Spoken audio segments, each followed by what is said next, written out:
দুদিন নহওঁতে যেহেতু পুনৰ কৃত্ৰিম বানৰ কবলত গুৱাহাটী মহানগৰ কেইবাটাও অঞ্চল আমি এই মুহূৰ্তত আপোনালোকক এই দৃশ্য দেখুৱাব বিচাৰিছোঁ। এয়া এক্সক্লুচিভ ভিজুৱেল আমাৰ হাতত আহি পৰিছে আৰু এয়া কৃত্ৰিম বানৰ মাজত সোমাই পৰিছে এখন বাহন। সেই দৃশ্য আমি আপোনালোকক দেখুৱাইছোঁ। মহানগৰীৰ এয়া দৃশ্য কৃত্ৰিম বানৰ কবলত গুৱাহাটী মহানগৰবাসী বিভিন্ন প্ৰান্তৰ বান পৰিস্থিতি আমি দেখুৱাইছোঁ, কিন্তু এই মুহূৰ্তত আমাৰ হাতলৈ এক্সক্লুচিভ ভিজুৱেল আহি পৰিছে। এয়া এখন বাহন সম্পূৰ্ণৰূপে পানীত সোমাই পৰা পৰিলক্ষিত হৈছে। কৃত্ৰিম বানৰ কবলত পৰিছে ৰাইজ মহানগৰবাসী। সমান্তৰালভাৱে এই দৃশ্য আমাৰ হাতলৈ আহি পৰিছে।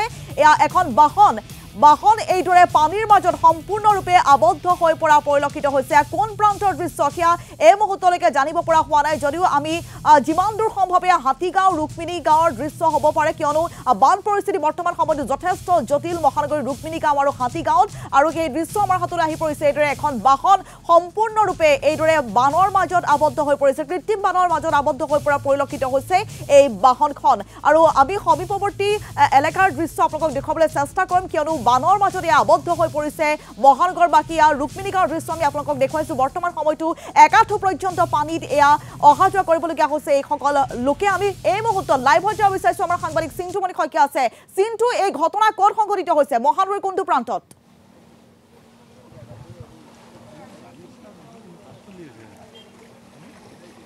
হয় চিন্টু, আমি এটা দৃশ্য এক্সক্লুচিভ দৃশ্য আমি দৰ্শকসকলক দেখুৱাই আছোঁ। এখন গাড়ী সম্পূৰ্ণৰূপে কৃত্ৰিম বানৰ কবলত পৰিছে, সম্পূৰ্ণৰূপে ডুব গৈছে।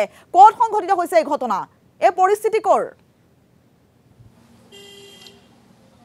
চাওক হিমাক্ষী, আটাইতকৈ ডাঙৰ কথা আৰু এই মুহূৰ্তত আটাইতকৈ ভয়াৱহ এটা দৃশ্য। গুৱাহাটীত যদি কোনোবা আহিছে তেতিয়াহ'লে প্ৰথমতে এই দৃশ্যটো চাই লওক, তাৰপিছত অনুভৱ কৰক যে গুৱাহাটীত কেনেধৰণে আহিব। এতিয়া ৰাস্তা কোনটো, নলা কোনটো, কোনো হয়তো চিনচাপ ধৰিব নোৱাৰে। আৰু নোৱাৰাৰ কাৰণে এই যিখন গাড়ী দেখিছে, এই গাড়ীখন সেই যিটো পথ, এইটো আমি দীঘলীয়া এটা পথ দেখুৱাইছোঁ। পথ বুলি আপোনালোকে হয়তো ভাবিছে, আমিও ভাবিছিলোঁ, কিন্তু এটা হৈছে নলা। আৰু এই নলাটো এই গাড়ীখন যেতিয়া সেই ফালটোৰ পৰা আহিছিলে, যিটো ৰাস্তা আমি দেখুৱাইছোঁ সেই ৰাস্তাটোৰ পৰা আহি থকাৰ সময়ছোৱাত মানুহে ভাবিছিলে, যিজন চালক আছিলে তেওঁ ভাবিছিলে যে এইটো এটা ৰাস্তা হয়, কাৰণ পানীয়ে নলায়ে সকলো সমান হৈ আছে, কোনো গম নাপায় ইয়াত নলায়ে আছে নে পানী, এইটো ৰাস্তাৰ ওপৰত পানী আছে, কোনো একো ধৰিব নোৱাৰে। গতিকে গাড়ীখন চলাই আহি থকাৰ সময়ত হঠাতে এই নলাটোত খহি পৰে। আৰু খহি পৰাৰ পিছত চাওক এতিয়া সম্পূৰ্ণকৈ এই যিখন বাহন, এই বাহনখন সম্পূৰ্ণকৈ তলত ডুব গৈ আছে। স্থানীয় লোক আছে। এই গাড়ীখন কাৰ হয়? তেখেতৰ। আপোনালোকে দেখিছিলে কি হৈছিলে?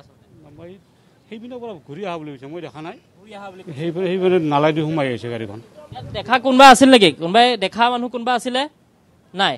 যিজন আচলতে চালক হয়, যাৰ বাহন হয়, তেওঁ চাওক দেখুৱাইছোঁ ইমান ভয়াৱহ এটা পৰিৱেশত তাত নামি গৈছে। ইতিমধ্যে তেওঁ থানাত খবৰ দিছে, হয়তো আৰক্ষী কিছু সময়ৰ পিছত আহি উপস্থিত হ'ব।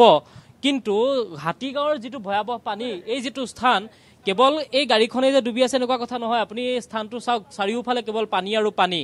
ইয়াত ইমানখিনি পানী আছে আৰু পানীৰ কাৰণে কোনো একো ধৰণে একো ইয়াত আচলতে গম নাপায়।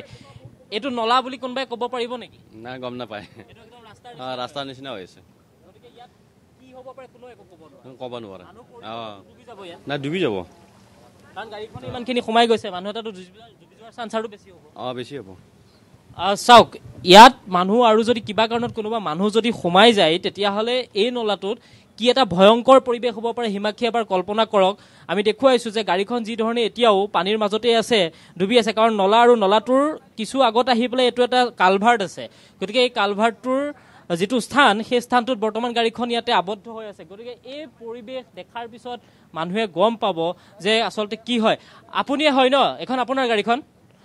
নিশ্চয় তেখেতৰে গাড়ী। গতিকে সেই গাড়ীখন এইফালেদি আহোঁতে তেওঁ হয়তো গম পোৱা নাই যে এইটো এটা নলা হয় নে এইটো এটা ৰাস্তা হয়। কোনো ধৰণৰ একো পৰিৱেশ আচলতে ধৰিব নোৱাৰি। এই সময়ছোৱাত আপুনি দেখিছে আৰু দেখাৰ পিছত অনুভৱ কৰিব পাৰিব যে প্ৰকৃতাৰ্থত এই গুৱাহাটীৰ হাতীগাঁওখনত কি অৱস্থা এটা হৈ আছে। গুৱাহাটীৰ হাতীগাঁৱৰ বৰ্তমান পৰিৱেশ আপুনি ইয়াৰ দেখি হয়তো অনুভৱ কৰিব পাৰিছে। আৰু ইয়াৰ চাৰিওফালৰ যদি আপুনি পৰিৱেশটো চাই, কেৱল গাড়ীখনেই নহয়, এয়া হৈছে এটা বাইলেন।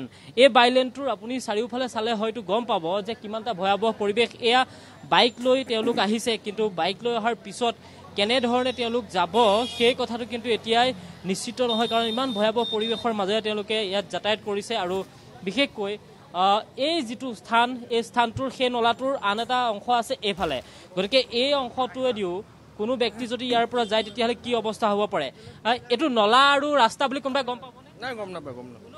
কোনো গম নাপায়। সিফালৰ পৰা টাৰ্ণিং লৈছিলে ৰাস্তা বুলি, তেখেত তেনেকৈ আহিব বিচাৰোঁতে পৰি গৈছে নালাত। ডাইৰেক্ট নলাত সোমাইছে। অঁ ইয়ালৈকে আহিছে অঁ ইমান এটা দেখা নাই কিন্তু মই অলপ দেৰি হৈছে আহা তাৰ আগতে হৈছে